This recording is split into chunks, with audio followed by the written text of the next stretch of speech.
I am in a particular stage of my life with a particular risk appetite, and I make my investments into particular strategies, whether it be direct with a fund, co-manage, JV, however I decide to do it.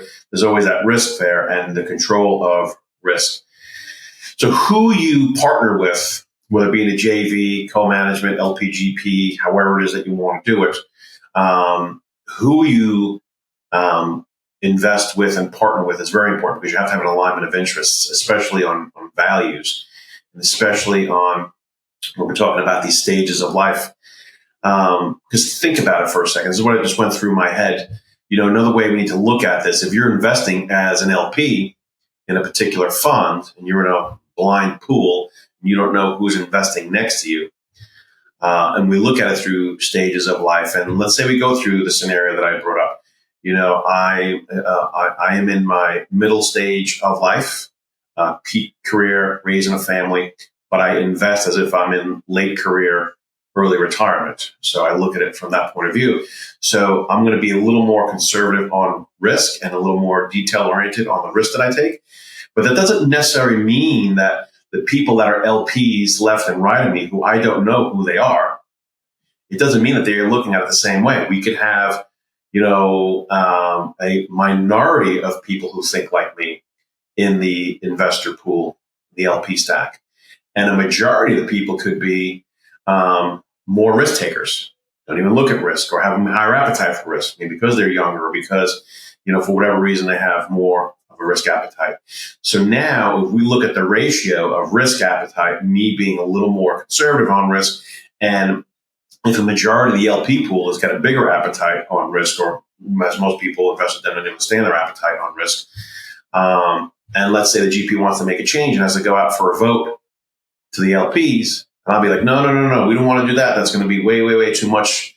Don't want to do that. But yet everybody else says, hey, that's a great idea, and I get outvoted. Well, there's a risk in and of itself, right? Who am I in with that are going to have the same values, strategies, and alignment of interests as me? Because if they don't, I'm going to be outvoted, and I'm just along for the ride at that point, and I'll be taking on risk that I don't want to take, and I'm not going to have a choice because of who else is in the LP pool with me. So that in and of itself is a risk, and that's one of the downsides of going into a passive LP position. There are, again, a lot of upsides, but I'm just highlighting so people become aware, and you just got to look at this stuff again from a calculated risk standpoint. That's probably one of the reasons. It is one of the reasons, actually, why it's one of the reasons why many investors want to do what's called a SMA, a single managed account, where you can manage my money.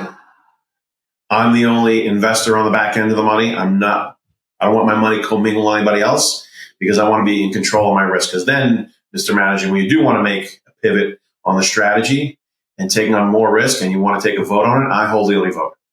And I'm in control of how much risk goes into the portfolio. So please manage my money separately and not inside of a blind pool, because I don't know who it is that I am getting involved with in the blind pool, the LP. So single managed accounts are great as well. So it's important to kind of look at the stuff. When you're investing, who else is in there with you? Now, fortunately enough, in this particular investment I'm talking about, I know who the other LPs are, and they are very similar in strategy with me, as far as being very conservative on risk, but taking calculated risk alongside of me. So I knew who they are. I knew who they were going in, and that was actually part of my decision and due diligence in going into this particular deal. For instances just like this, GP wants to make a pivot. I know where people are going to vote for the most part in going forward and doing this or not. So I feel pretty comfortable what we're going to be doing here with this. But I'll keep you updated on how that goes. But yeah, something to look at from the point of view of risk.